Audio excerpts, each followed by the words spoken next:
Breaking बातमी आपण नाशिकच्या येवल्यातून पाहत आहोत।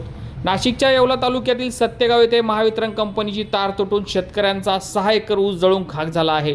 महावितरणच्या लटकलेल्या तारांचा फटका शेतकऱ्यांना बसला असून नुकसान भरपाईची मागणी आता होत आहे। नाशिकच्या येवला तालुक्यातील सत्यगाव येथे महावितरणच्या लटकलेल्या विद्युत तारांचा ऊस उत्पादक शेतकऱ्यांना फटका बसला आहे।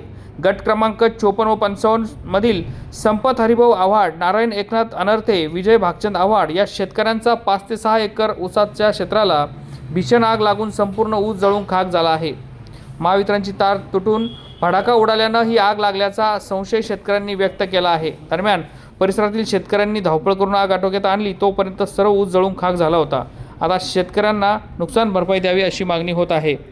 DS Marathi bureau report Yeola.